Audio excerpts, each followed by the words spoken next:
Buenos días, queridos hermanos. ¿Cómo están? ¿Están súper bien? ¿No tienen sueño? Yo no estoy acostumbrado a esto. Yo tengo culto en la tarde. Pero qué precioso, hermanos, comenzar así el día del Señor, buscando de Él, adorándole, escuchando su palabra, orando los unos por los otros. Bien, queridos hermanos, como usted ya sabe, hace un par de semanas se comenzó una serie que son de las bienaventuranzas, ¿no es cierto? Usted ya sabe lo que es una bienaventuranza, es un sinónimo de dichoso, de feliz, alguien que recibe una palabra de bendición de parte de Dios. Pero bien, la bienaventuranza de por sí no es un concepto nuevo que Jesús saca a colación. De hecho, si usted lee el profeta Isaías, Jeremías, uno va a ver constantemente oráculos proféticos. Y a uno la palabra oráculo, como que uno se asusta y dice, ¿qué es eso de un oráculo? Suena como pagano, ¿no es cierto? No, vi una película de 300 y ya hablaban de un oráculo. Y la verdad, hermanos, es que un oráculo es cuando una divinidad envía un mensaje. O sea, es un mensaje que viene directamente de Dios y es presentado a través de un profeta, a través de un instrumento humano que se lo comunica a las personas, a un pueblo, a una ciudad o a una nación. Eso es un oráculo, no es nada más que eso. Y no es una palabra exclusiva de dioses paganos o del paganismo griego. De hecho, oráculo es una palabra que en realidad significa que alguien habla en nombre de Dios o que tiene un mensaje que viene directamente de Dios. Entonces los oráculos proféticos, hermanos, de los profetas del Antiguo Testamento tenían esa característica. Y cuando bendecían a alguien, decían bienaventurados. Cuando venían a una nación, venían a una ciudad, decían bienaventurada esta nación. Y cuando venían a un pueblo, decían bienaventurado este pueblo. Y pronunciaban palabras de bendición. Ahora, no son simplemente palabras de buena crianza, no son buenos deseos, no es un lindo deseo para el futuro, ¿no es cierto? No es un ojalá que a ustedes les vaya bien, no es nada de eso. Es más que un que Dios te bendiga, que lo pases súper bien y que seas muy feliz. Una bienaventuranza no tiene nada de eso. La verdad, hermano, es que las bienaventuranzas implican una declaración profética. Recuerde eso, una bienaventuranza es una declaración profética directamente revelada de Dios. No es una ocurrencia humana, no es un lindo deseo del profeta del Señor, sino que es una declaración profética enviada directamente del Señor, ya sea a una persona, a un pueblo, a una ciudad o a una nación. Eso implicaba, hermanos, que Dios con toda certeza, con absoluta certeza y seguridad, enviaba una bendición sobre alguien, sobre una nación, sobre una ciudad, sobre un pueblo. Entonces, cuando un profeta del Señor venía en nombre de Dios, porque recibía una revelación del Señor, le decía a una ciudad, a un pueblo, a una nación o a una persona, eres bienaventurado. Lo que estaba describiendo, hermanos, es una realidad objetiva de que Dios iba a bendecir a esa ciudad, a esa persona o a esa nación. Pero cuando los oráculos proféticos no eran de bendición, sino que eran de maldición, entonces el profeta lo que pronunciaba son los ayes. Y los ayes es el plural de la palabra ay. ¿Sabe usted lo que es un ay? Ellos venían y decían, ay de ti, tal ciudad. Ay de ti, tal nación, que haces esto y esto otro, que te inclinas frente a los ídolos, que eres violento, que arrebatas. Ay de ti. Ay de ti, tú rey que has alejado al pueblo de Dios y lo has arrastrado en la idolatría.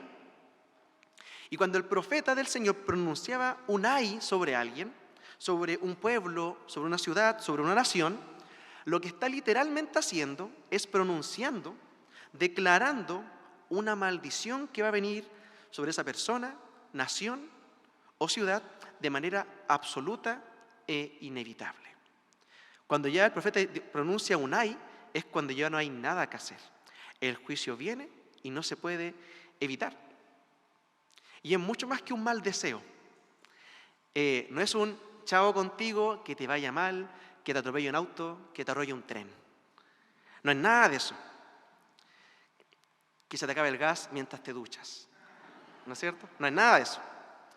No es un mal deseo de que te vaya mal, sino que es una revelación, hermanos, de que Dios va a enviar una maldición sobre esa persona, esa ciudad, ese pueblo o esa nación. Y eso siempre es producto del pecado. Entonces esto es súper común, hermanos, y podemos ver estos elementos ya presentes en el Antiguo Testamento. Entonces Jesús no está diciendo nada nuevo. Y en Jesús tenemos un más grande profeta. Sabemos que Jesús es rey, profeta y sacerdote. Entonces Jesús encaja con esta tradición profética y Jesús viene y en el Sermón del Monte comienza pronunciando una serie de 8 bienaventuranzas. 8 declaraciones proféticas de bendición. 8 declaraciones proféticas de bendición. Y esto ya se dijo en la primera predicación de estas bienaventuranzas, que no es a 8 grupos distintos de personas. Ojo con eso. Jesús dice, bienaventurados los pobres de espíritu. Dice, bienaventurados los que lloran. Dice, bienaventurados los mansos. Dice, bienaventurados los que tienen hambre y sed de justicia. Pero nada de eso se está refiriendo a grupos distintos de personas. No es que aquí al fondo están los mansos. No, aquí al otro extremo están los llorones. No, aquí están los pobres de espíritu. Oiga, hermano, ¿acaso usted dice usted no es manso? Vaya con los pobres de espíritu. No tiene nada que ver con eso. No es que yo me identifico con una bienaventuranza porque soy medio sensible, soy medio pacificador y renuncio y me resigno al resto de las bienaventuranzas. No, hermanos. Todo este pueblo que está reunido aquí, que ha creído en el Señor Jesucristo y que por su gracia ha sido salvado mediante la fe, que ha creído en el Señor y ha decidido seguir a Cristo, debe tener necesariamente estas 8 características. Estas son las características de aquellos que han creído en el Señor, que han creído en Jesús y que su carácter ha sido madurado, ha sido perfeccionado, ha sido desarrollado a fin de tener estas 8 características que viene con declaraciones proféticas de bendición para quien las tiene. O sea, felices, dichosos, bienaventurados, por encima de cualquier otra cosa, es porque deseaban a Cristo. Y Cristo les dice que son bienaventurados, que son felices, con una felicidad plena, con una felicidad absoluta. Pero dice que son felices, si usted pone ahí, ya tiene buscado Mateo 5, dice bienaventurados los que lloran, que es lo que vamos a ver el día de hoy. Porque ellos recibirán consolación. Bienaventurados los que lloran, porque ellos recibirán consolación. Yo sé que le hice buscar Mateo, pero quiero que vaya conmigo a Lucas. Porque Lucas también recoge esta segunda bienaventuranza, pero la presenta de otro modo. Vaya a Lucas 6, versículo 26. Lucas 6, versículo 26, en la segunda parte del versículo, dice algo bien interesante.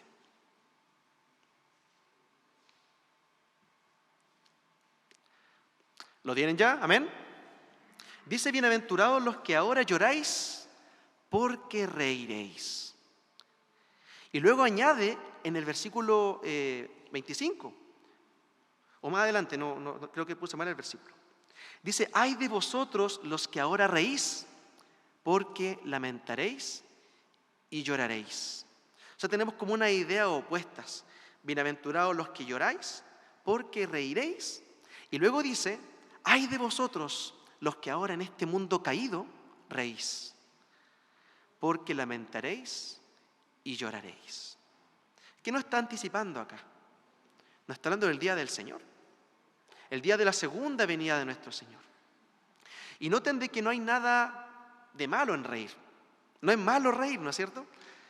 Lucas dice que en su momento nosotros, el pueblo de Dios, vamos a reír. Dice el Salmo 126, el salmista no habla del gozo que experimentaron aquellos que volvieron de la cautividad, diciendo, nuestras bocas se llenarán de risa. Cuando el pueblo del Señor volvió del cautiverio en Babilonia, ¿qué dijeron? Entonces nuestras bocas se llenarán de risa. Entonces no hay nada malo en reír, podemos reír. También dice, los que siembran con lágrimas segarán con gritos de júbilo. El que con lágrimas anda llevando la semilla de la siembra, en verdad volverá con gritos de alegría trayendo sus gavillas. Así que no hay nada pecaminoso en la risa, de por sí. La risa tiene su lugar apropiado dentro de los propósitos de Dios. Hay cosas por las cuales podemos reír y podemos estar felices también, pero Cristo pronuncia, ¡ay! De la risa del mundo. Porque aquella risa que hace al mundo reír y que más bien deberían hacernos llorar. Porque estamos en un mundo de lo absurdo, ¿no es cierto? La gente ríe por lo que nosotros estamos llorando.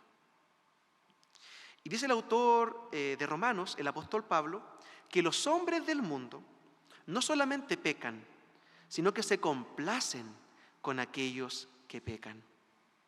Así que Cristo pronuncia un ay por la risa del mundo. No por la risa en sí misma, sino que por el contexto mundano y pecaminoso que esas risas fluyen. Los que ríen como el mundo ríe. Los que ríen por lo que el mundo se ríe, por las cosas que el mundo se ríe.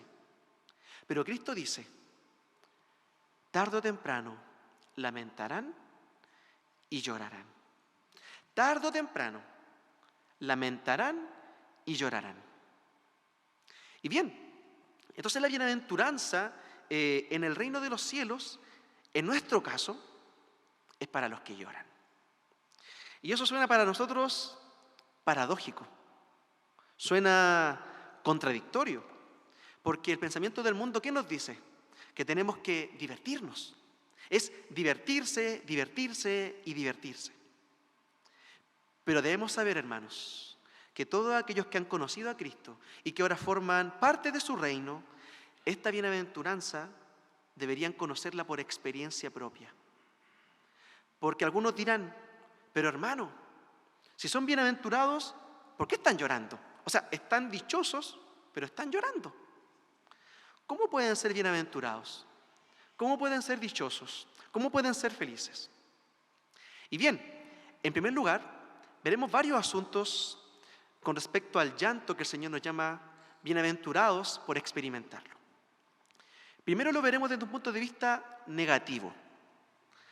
¿Qué fue lo que no quiso decir nuestro Señor Jesús al decir bienaventurados los que lloran? ¿Qué es lo que no quiso decir? ¿A qué llanto no se está refiriendo nuestro Señor? Y luego veremos desde un punto de vista positivo, explicando el significado correcto de estas palabras pronunciadas por nuestro Señor. Y finalmente veremos por qué son bienaventurados a quienes Cristo describe en el texto. Así que vamos primeramente con el punto de vista negativo. ¿Qué es lo que no quiere decir Cristo con estas palabras? Porque podemos decir que en el mundo existen 3 tipos de lloro. Son 3 tipos de lloro básicamente. En primer lugar, el lloro natural, es decir, el lloro producido por razones naturales. En segundo lugar, el lloro pecaminoso, aquel que viene como resultado de nuestro pecado y de nuestra rebeldía contra Dios.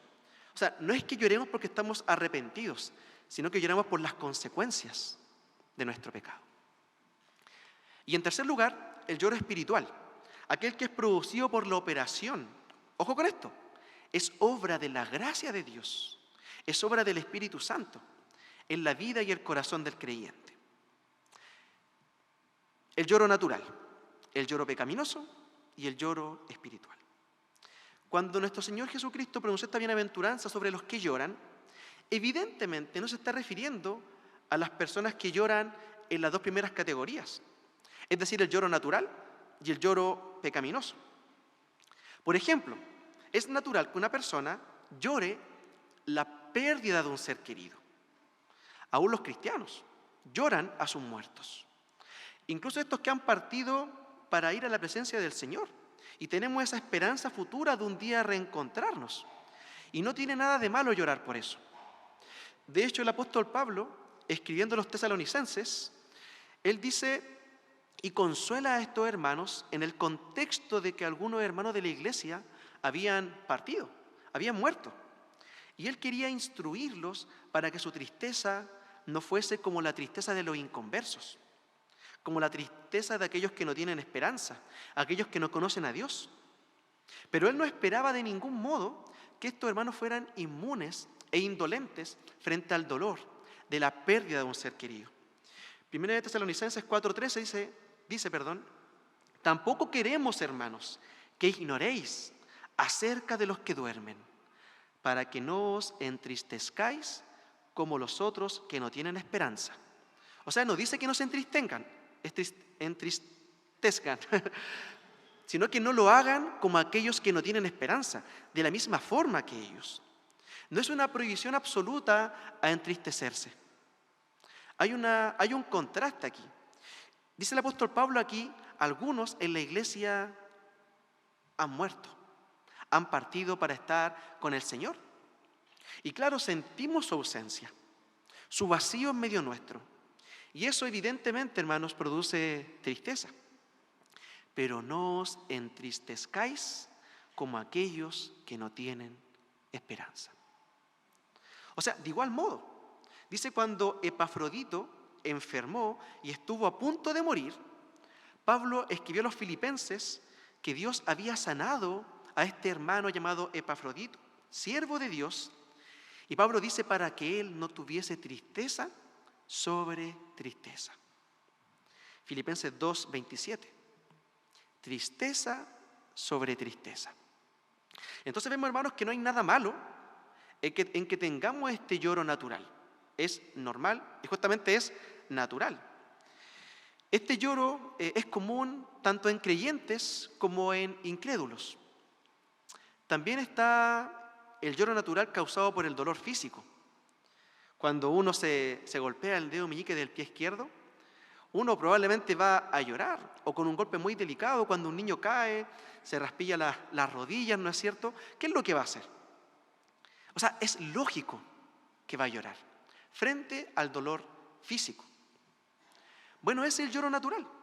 Es un lloro producido por el dolor físico, es un lloro producido por una escena conmovedora.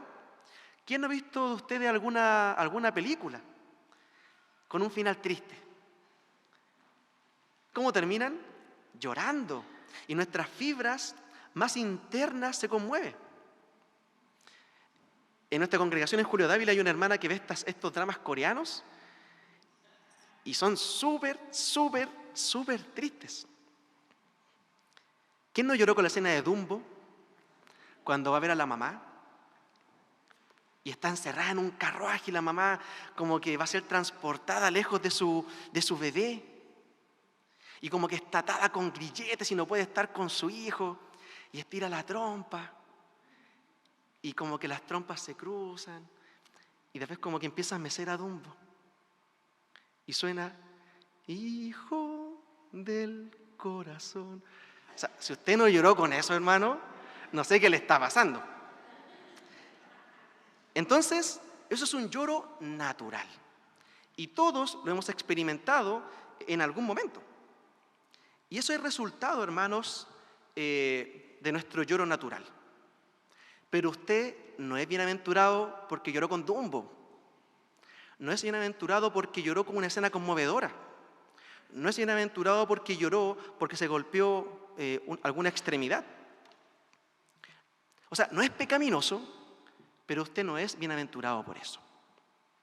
No es ese el lloro al cual Cristo está hablando aquí. Y ahora hablemos del lloro pecaminoso. por nuestra propia corrupción, por nuestra rebeldía contra Dios. Y eso tampoco tiene nada que ver con esta bienaventuranza que pronunció nuestro Señor Jesús en el Sermón del Monte. Por ejemplo, tenemos el lamento de Acab.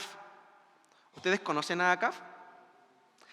Acab vio con ambición la viña de Nabot.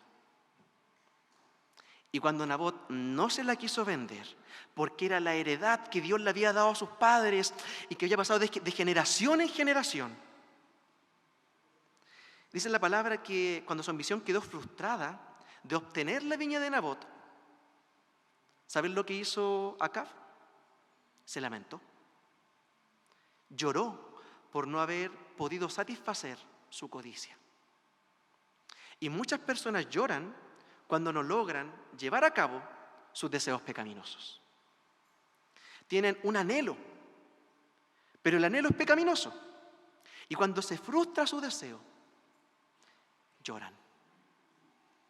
Un hombre borracho que atropella a otra persona y se da cuenta de lo que ha hecho y las consecuencias que va a vivir por lo que hizo, llora y lamenta. Un ladrón es metido en la cárcel y lo lamenta y llora por eso. Y eso es fruto del pecado. Entonces muchas personas, hermanos, lamentan el fruto, la consecuencia, lo que están cosechando producto de su pecado, de su maldad, mientras suspiran y anhelan seguir realizando aquella maldad. No lloran por haber pecado contra Dios, no lloran por haber pecado contra el prójimo, lloran por las consecuencias de su maldad, manifiesta y descubierta. O sea, si se les diera la opción de pecar sin consecuencias, pecarían de todos modos y rápidamente. Ellos no lamentan el pecado, ellos anhelan el pecado, pero lamentan el fruto del pecado, el fruto que el pecado acarrea. Otro ejemplo, cuando Caín mató a su hermano Abel y Dios pone de manifiesto su pecado, Caín lo lamenta. Pero lo que él lamenta es el juicio de Dios, que sea tan severo contra él. ¿Saben lo que él dice? Grande es mi castigo. En vez de decir, grande es mi pecado. Grande es mi castigo para ser soportado, Señor. Él no veía la magnitud de su pecado, sino que él veía la magnitud del juicio de Dios sobre su vida. Eso es el lloro pecaminoso. Los que lloran así, hermanos, sin arrepentimiento, no son bienaventurados. Ese lamento es más bien una maldición. Es un lamento que en vez de generar en nosotros un corazón contrito y humillado, nuestro corazón se endurece y se resiste a la gracia de Dios. Pablo llama a este tipo de personas, en 2 Corintios 7:10, la tristeza del mundo. Si quiere lo puede buscar. Y dice que la tristeza del mundo produce muerte. Entonces hay una tristeza, hay un lloro, pero no es el lloro que Dios quiere que usted experimente. La tristeza del mundo que produce muerte. Y este fue un lloro de Judas después de traicionar a nuestro Señor Jesucristo. Fue el lloro que lo llevó a ahorcarse, en vez de buscar arrepentimiento, como sí lo hizo Pedro, porque él también lloró. Entonces, como podemos ver, hermanos, Cristo no está hablando del lloro natural, no está hablando del lloro pecaminoso.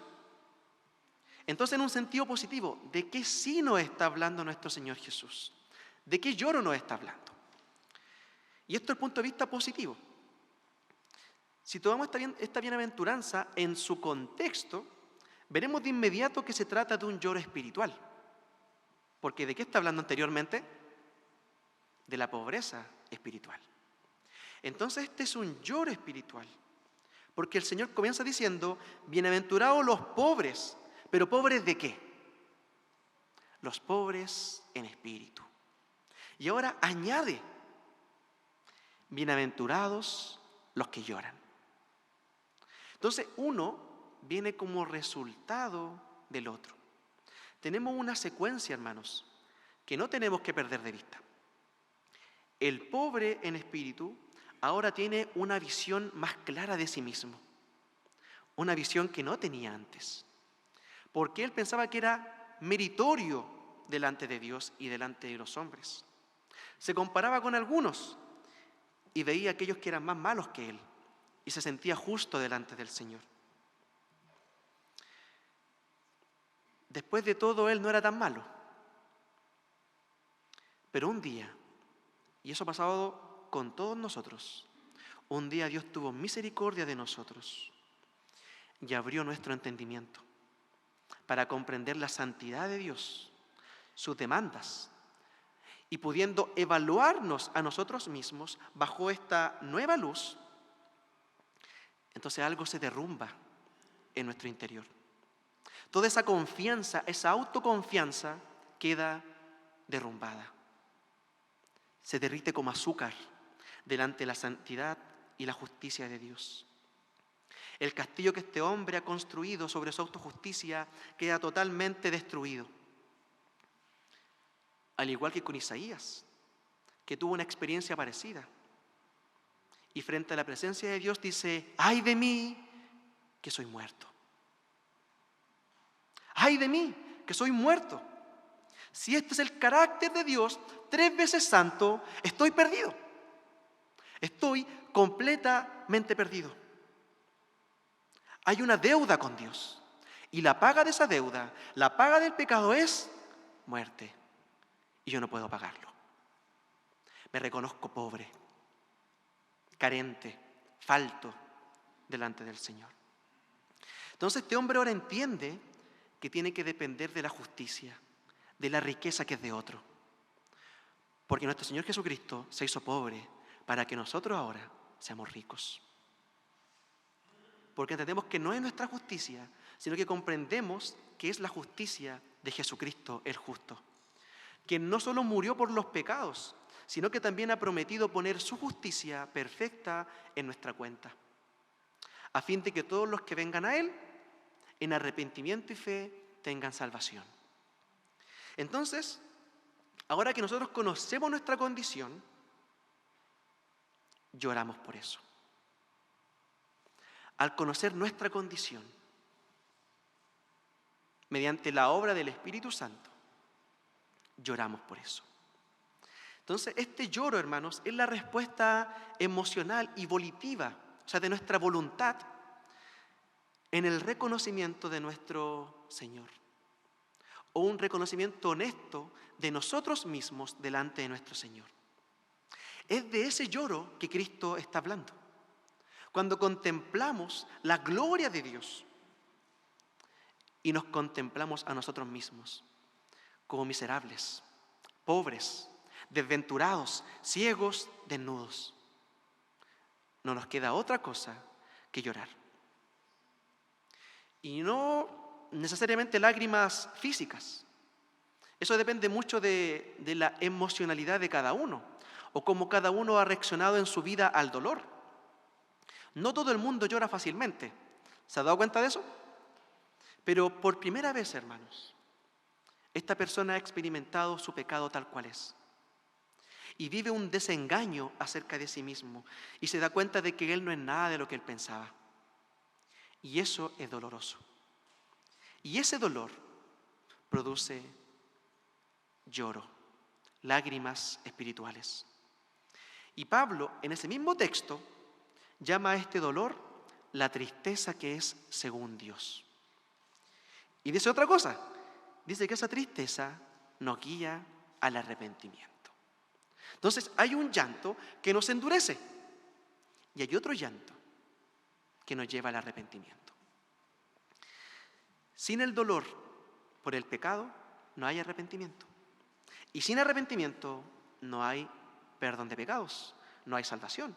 Así que nadie que ha traspasado el umbral de la puerta estrecha por la que se entra al reino de los cielos, lo va a poder hacer si no ha experimentado nunca el santo dolor de las lágrimas producto del pecado contra Dios y contra el prójimo. Nadie. Isaías 61, versículo 1, si quieren lo pueden buscar. Y acá tenemos que recordar las palabras de nuestro Señor Jesús cuando Él está en la sinagoga en Lucas 4, cuando comenzó su ministerio. Esto quiere decir que este texto está hablando acerca del ministerio mesiánico de nuestro Señor Jesucristo. Isaías 61, versículo 1 al 3 dice: el Espíritu de Jehová el Señor está sobre mí. ¿Sobre quién? Sobre Jesús, sobre el Señor, el siervo de Jehová. El Espíritu de Jehová el Señor está sobre mí, dice Jesús, porque me ungió Jehová. Me ha enviado a predicar buenas nuevas. ¿A quiénes? A los abatidos. A esos vino Cristo a sanar, a vendar a los quebrantados de corazón. ¿Se dan cuenta? No es la tristeza natural, sino es una tristeza interna del corazón, quebrantado a causa de su pecado. A vendar a los quebrantados de corazón, a publicar libertad a los cautivos y a los presos apertura de cárcel. A proclamar el año de la buena voluntad de Jehová y el día de la venganza del Dios nuestro. Aquí ya está hablando de la segunda venida del Señor. A consolar a todos los enlutados, a ordenar que a los afligidos de Sión se les dé gloria en lugar de ceniza, óleo de gozo en lugar de luto, manto de alegría. ¿Se dan cuenta? Vamos a reír, vamos a estar alegres en lugar de espíritu angustiado. Y serán llamados árboles de justicia, plantío de Jehová para gloria suya. ¿A quiénes les dará Cristo este óleo de alegría? ¿A quiénes se les quitará su manto de ceniza para darle un manto de alegría? A aquellos que han estado de luto primeramente, porque lloran su condición delante de Dios, porque ahora saben algo que antes no sabían.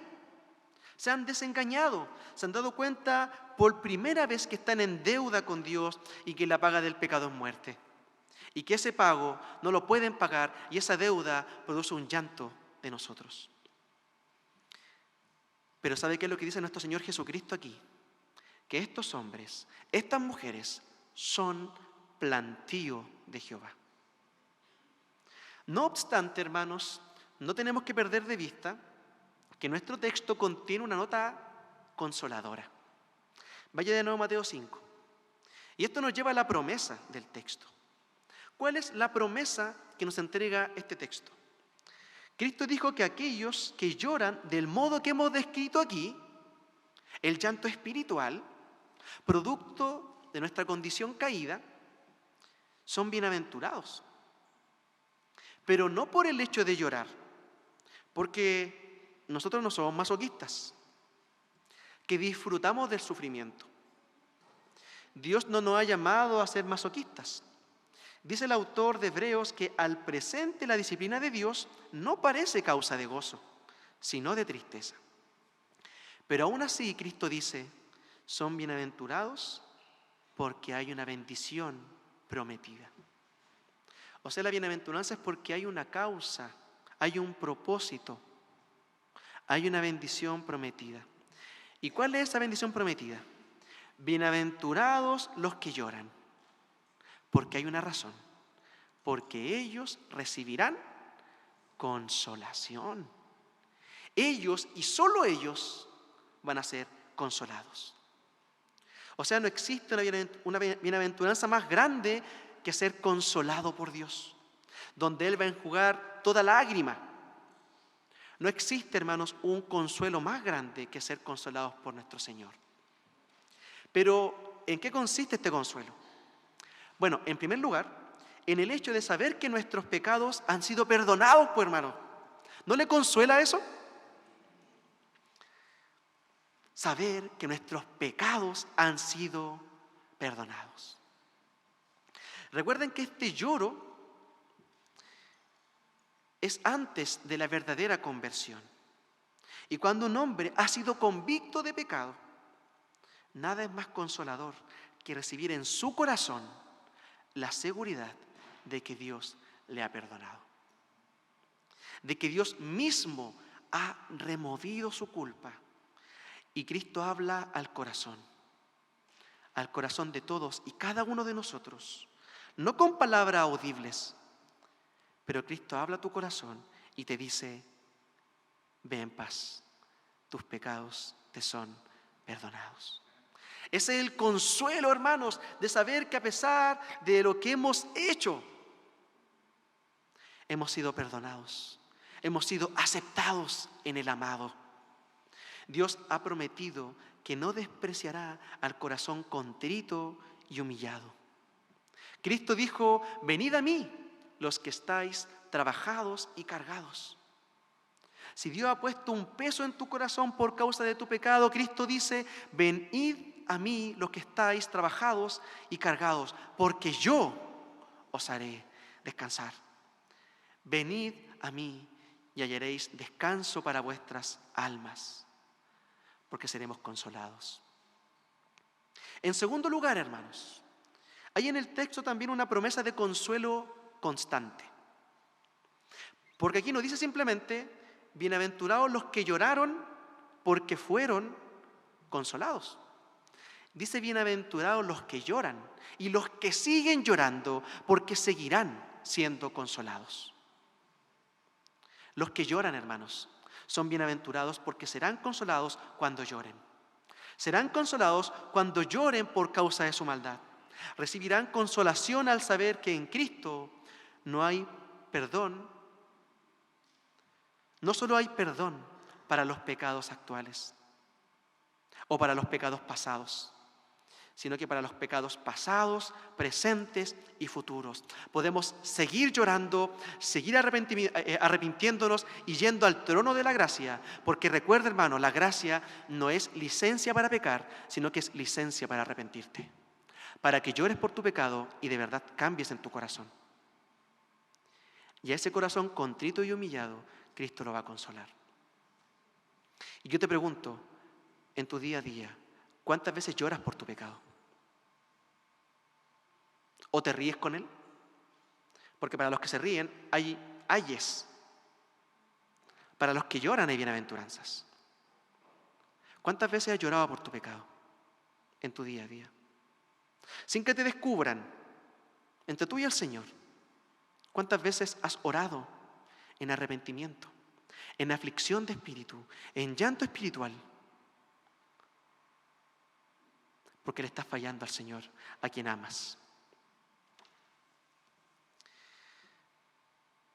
Cuando el cristiano, hermanos, ve su maldad, ve su corrupción, ve que si bien somos nueva creación, somos los santos del Señor, todavía hay un cuerpo de muerte. Hay una naturaleza pecaminosa que se resiste. ¿Lloramos por ello delante del Señor? Si lo hacemos, hermanos, el Espíritu Santo trae a tu corazón consuelo. Tal como dice 1 Juan 1:9, si confesamos nuestros pecados, Él es fiel y justo para perdonar nuestros pecados y limpiarnos de toda maldad. Cuando lloramos por nuestros pecados, Dios nos reconcilia. Y no solo nos reconcilia, sino que nos recuerda que su gracia es suficiente para seguir en victoria. Judas, versículo 24 y 25 dice: y aquel que es poderoso para guardarnos sin caída y presentarnos sin mancha delante de su gloria con gran alegría, al único y sabio Dios, nuestro Salvador, sea la gloria y majestad, imperio y potencia, ahora y por los siglos. Amén. Pero los únicos habitantes en este planeta, hermanos, en este mundo, que pueden abrazar este texto con alegría, porque ese texto es suyo, son aquellos que conocen su pecado. Son aquellos que lloran por su maldad. Y cuando leen estos textos como estos, su corazón es consolado, porque tenemos abogado para con el Padre. Bien, hermanos, vamos a la tercera bienaventuranza. Bienaventurados los mansos. Y esto para nosotros es contraintuitivo, es casi contradictorio, porque el mundo exalta a los violentos, a los winners, a las personas agresivas, a los voluntariosos, a los que obtienen todo lo que quieren. No importa el precio que haya que pagar, no importa la cabeza que haya que aplastar. Pero Cristo dice, bienaventurados los mansos, porque ellos recibirán la tierra por heredad. Esto es realmente asombroso, sorprendente. Se supone que los otros, los violentos, son quienes obtienen lo que quieren. Los agresivos, los violentos. Pero Cristo dice que son los mansos los que poseerán la tierra. Tenemos nosotros en el mundo una gran masa de personas que viven de acuerdo a sus deseos, cuyo lema es obtener todo lo que podamos mientras podamos.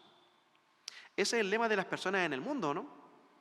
Para estos, los cristianos somos unos tontos que están desperdiciando su vida aquí en la tierra con una esperanza incierta. Eso es lo que el mundo piensa de nosotros. Pero del otro lado están las palabras de Jesús, que van contra la cultura y que dice que los que son de Él, y que para ellos, las personas que son de Él, van a recibir la tierra por heredad, si es que son mansos. Entonces las personas del mundo, hermanos, cometen el imperdonable error de perder disfrutes eternos por las migajas del mundo y sus deleites temporales, acompañadas con una gran turbación de espíritu, para desembocar finalmente en una condenación y sufrimiento sin fin.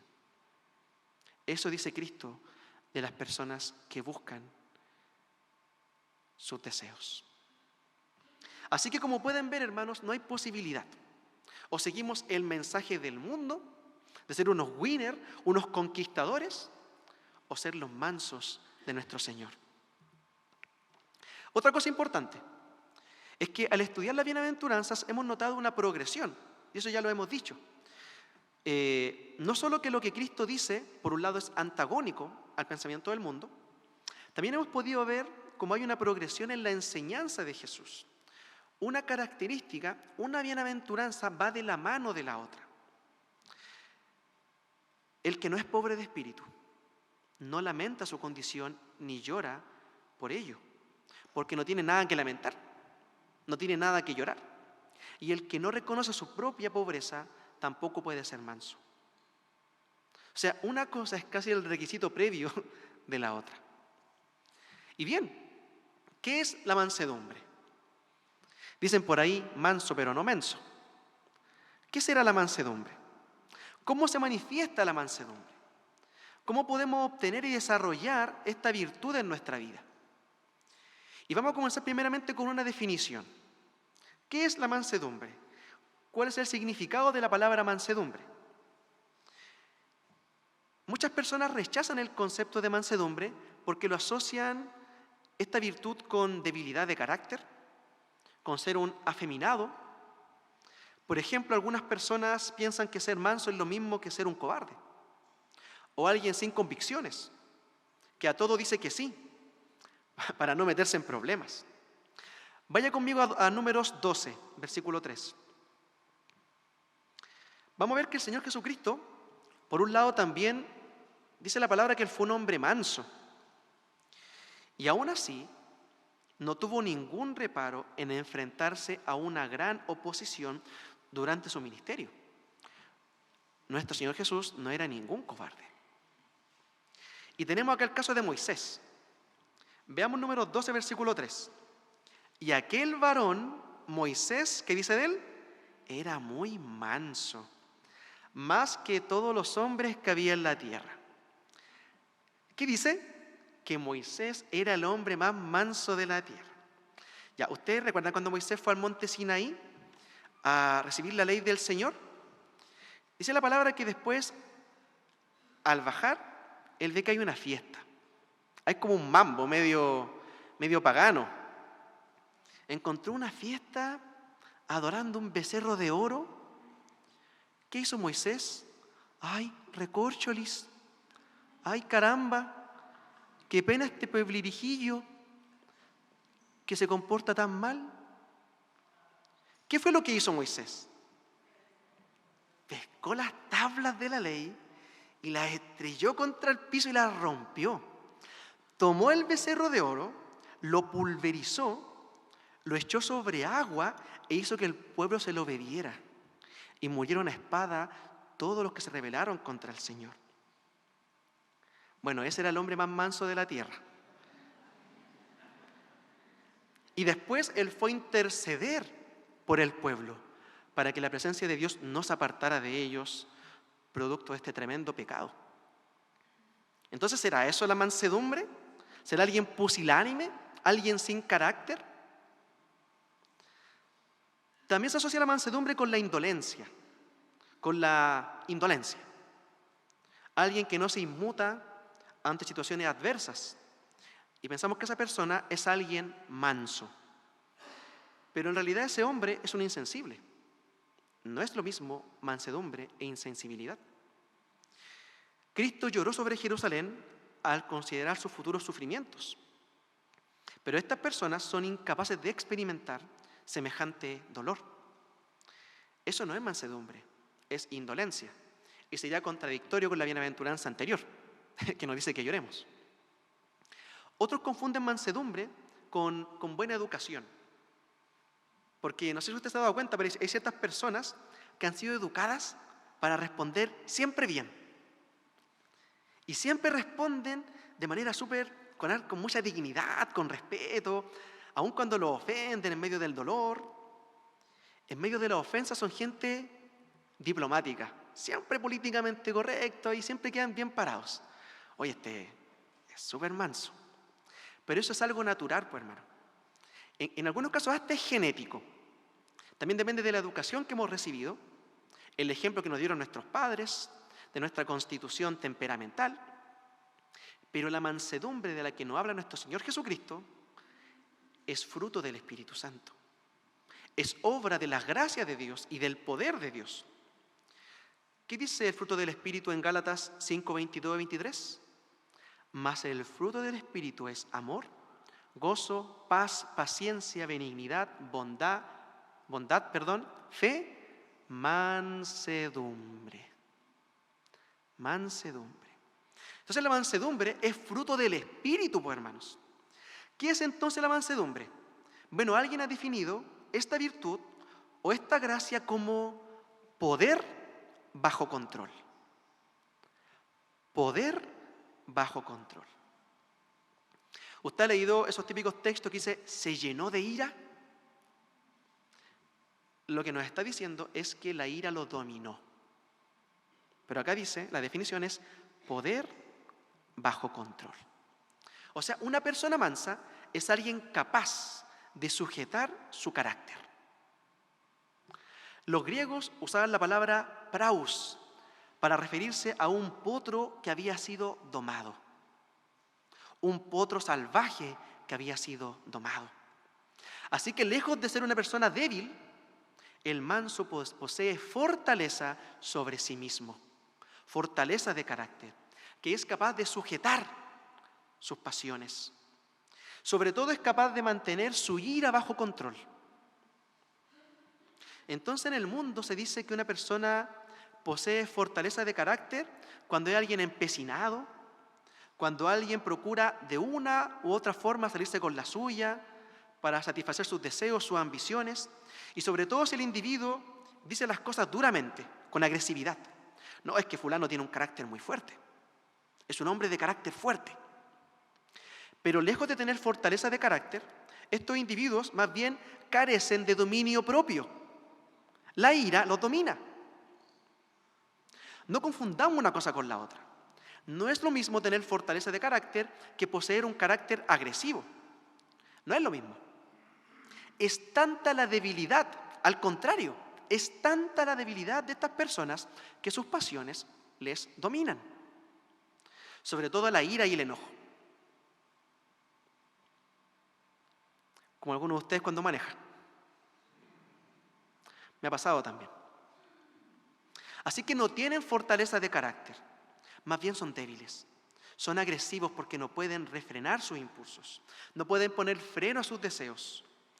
Salomón dice en Proverbios 16, versículo 32, mejor es el que tarda en airarse que el fuerte. Fíjense, es mejor el que tarda en airarse que el fuerte. Y el que se enseñorea de su espíritu que el que toma una ciudad. ¿Quién es el que toma una ciudad? David tomaba ciudades. Y muchas veces David no pudo refrenar sus pasiones. Mejor es el que tarda en airarse que el fuerte. Y el que se enseñorea de su espíritu que el que toma una ciudad. Pero el mundo exalta a los guerreros, a los agresivos. Pero es más fácil enfrentarse a un ejército enemigo y ponerle un alto y vencerlo que ponerle alto a nuestros deseos y a nuestras pasiones. Según la palabra, eso es más difícil. ¿Cómo era Sansón? Sansón vencía a los filisteos, pum y pum y pum pum pum, como está la canción, y los derrotaba. Hacía hazañas pero impresionantes. Pero Sansón no se pudo vencer a sí mismo. Fue derrotado por sus pasiones desenfrenadas. Pero el hombre manso posee la capacidad, la fortaleza interior lo ha capacitado para domar a ese potro salvaje que está en su interior. Y lo ha capacitado y lo ha domado dentro de sí mismo. Otro teólogo define mansedumbre como una gracia por medio de la cual somos capacitados por el Espíritu de Dios para moderar nuestras pasiones. Entonces, es una gracia por medio de la cual somos capacitados para moderar, para limitar nuestras pasiones. Entonces, lejos de ser un síntoma de debilidad, es un síntoma de fortaleza, dominio sobre nosotros mismos. Mientras el hombre natural se enciende en sus pasiones en medio de las ofensas, el hombre manso posee la capacidad de ser ofendido y controlar sus impulsos. Eso es mansedumbre. Y lo repito, hermanos, no es una capacidad natural. Tampoco es algo aprendido. Esto no se aprende. No es natural. Y si hurgamos un poco más adentro, tratando de descubrir cuál es la raíz de esta virtud, descubriremos que la mansedumbre es producto de un entendimiento de nosotros mismos, que nos lleva a reaccionar de cierto modo ante los demás. Otro hermano define de esta manera mansedumbre. La mansedumbre es básicamente tener una idea adecuada de uno mismo, la cual se manifiesta en la actitud y conducta que tenemos respecto a otros. Entonces esta definición encaja mucho en el contexto de las bienaventuranzas, que comienza con la pobreza de espíritu y se va extendiendo a todo lo demás. Sé manso cuando se es pobre de espíritu. El hombre que conoce su condición no tiene nada que exigir, no tiene nada que defender. El hombre orgulloso y soberbio se encuentra en un pedestal en el cual no quiere ser derribado. Él se va a resistir a eso. Pero usted, hermano, que sabe que está en el piso, que no tiene miedo a caerse, no tiene nada que defender, no tiene nada que exigir.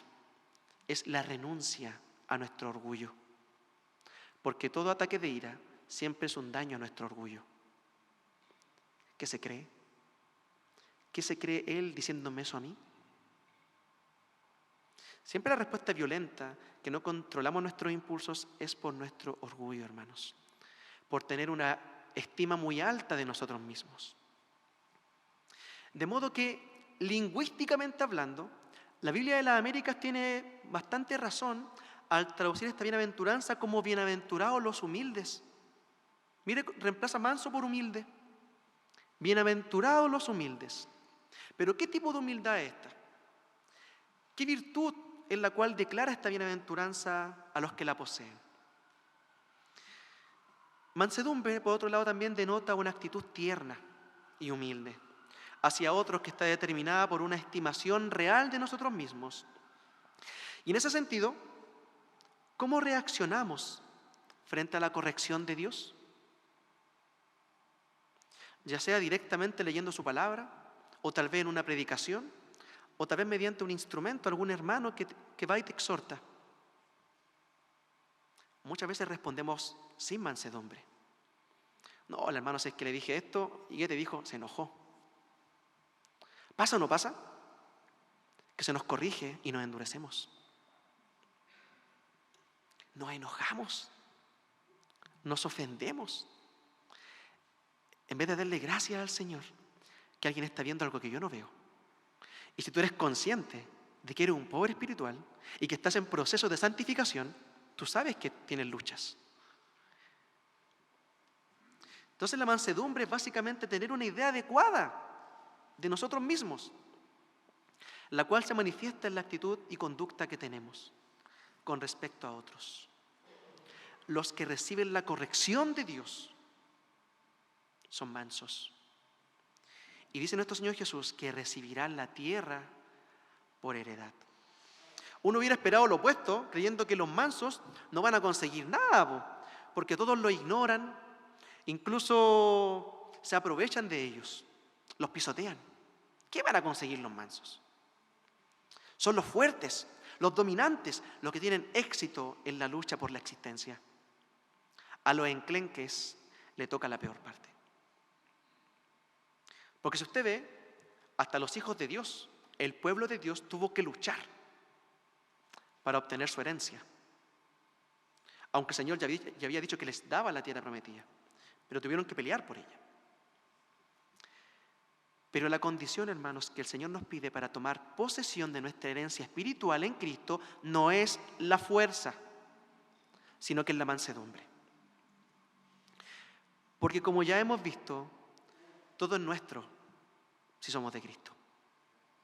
Todo es nuestro si somos de Cristo. Entonces nos pueden pisotear, nos pueden aplastar y tenemos nuestro poder bajo control porque sabemos que todo es de Cristo. Y llegará un día el que pondrá a todas las naciones por estrado a sus pies. Entonces tal fue la confianza de los santos y humildes hombres de Dios en los días del Antiguo Testamento, que cuando los impíos parecían triunfar, y eso nunca se expresó de manera más adecuada que en el Salmo 37. Vaya conmigo al Salmo 37. Y tarea para la casa. Este salmo, para que usted entienda esta bienaventuranza, léalo completo. Vamos a leer solamente algunos versículos en razón del tiempo. Porque muy probablemente Jesús está citando este salmo en la bienaventuranza. Pero léalo entero. Para entender bien la bienaventuranza tiene que leer entero el texto. Dice el versículo 1. Fíjese cómo expresa acá la mansedumbre. No te impacientes a causa de los malignos. Versículo 11. Fíjese lo que dice. Los mansos heredarán la tierra. ¿Qué está diciendo Jesús? Lo mismo. Versículo 22. Los benditos de él heredarán la tierra. Versículo 34. Espera en Jehová y guarda su camino, y él te exaltará para heredar la tierra. Cuando sean destruidos los pecadores, lo verás. O sea, ¿quién va a hacer justicia? El Señor. El Señor lo dice: mía es la venganza, yo pagaré. Y recuerde que la palabra venganza es una acepción de justicia. Por eso uno ve los Vengadores de Marvel. Ellos no se andan vengando a la gente, es con una forma de decir justicieros. Es que Dios va a hacer justicia. ¿Sabe por qué, hermano? Porque Dios no lo controla la ira, sino que Él tiene control de la ira. Espera en el Señor. Poder bajo control. Y este principio, hermano, opera también hoy para nosotros. Porque los impíos, lea el texto entero en la casa, ellos se jactan. Porque ejercen influencia y poder, pero la posesión real está fuera de su alcance. Los mansos, por otra parte, aunque pueden ser privados, pueden ser despojados de sus derechos por los hombres, porque saben lo que es vivir y reinar con Cristo. Pero ellos pueden disfrutar y aún poseer la tierra, porque le pertenecen a Cristo. Y sabemos que habrá para nosotros cielo nuevo y tierra nueva por heredad. Y dice la palabra que somos herederos de Dios y coherederos juntamente con Cristo. En el cielo nuevo y la tierra nueva va a ser nuestra herencia. ¿Usted lo cree? Así que el camino de Cristo, hermano, es diferente del camino del mundo, y todo cristiano, aunque sea como Pablo, no teniendo nada, puede describirse, sin embargo, más poseyéndolo todo. Y como dijo otro hermano, la renuncia a uno mismo, a nuestro orgullo, es el camino para dominar el mundo. La renuncia a uno mismo, a nuestro orgullo, es el camino para dominar el mundo. Invito a que podamos orar. Bendito Señor, gracias por esta palabra profética. Señor, lo creemos. Nosotros creemos en tus palabras, creemos en tu promesa de que un día, Señor, recibiremos la tierra por heredad. Creemos, Padre, de que si cada día lloramos por nuestro pecado, tu Espíritu Santo obra en nosotros con poder, Señor, llevándonos al arrepentimiento, al lloro, Señor. Tú nos vas a consolar y nos vamos a sentir perdonados por ti. Vamos a tener la seguridad de la salvación, de que si estamos en Cristo y si nos mantenemos en Cristo, hay salvación y vida eterna, hay promesas, hay una herencia y hay un consuelo que será eterno. Te damos gracias, Señor, por estas palabras que tú nos das. Y, Señor, si en este día hemos sido una iglesia indolente frente a nuestro pecado, indiferente frente a nuestro pecado, que hemos normalizado conductas pecaminosas constantes en nuestra vida, que tú produzcas quebranto en nuestro corazón y podamos llorar por ese pecado y podamos reconciliarnos contigo. Y que podamos ir a ti, Señor, con un corazón contrito y humillado, confiando, Padre, en que tú no nos despreciarás, sino que tú nos levantarás e irás como ese padre que corrió por su hijo a abrazarnos. Pon en nosotros, Padre, este sentir de aborrecer nuestro pecado y llorar porque te hemos fallado a ti, porque te amamos con todo nuestro corazón. Y produce en nosotros, Padre, esa mansedumbre, Señor, que demuestra que somos hijos tuyos, que no somos como la gente de afuera, que arrebata, que conquista, que busca, Señor, llenar su vida con placeres vanos. Y tu palabra dice que todo eso es vanidad. Pero tú nos ofreces, Señor, cosas que trascienden este mundo y nosotros las anhelamos. Gracias, Padre, por tu palabra. Bendice a mis hermanos. En el nombre del Padre, del Hijo y del Espíritu Santo. Amén. Señor les bendiga, hermanos. Le invito a que tomemos, por favor, nos ponemos en pie y adoramos al Señor.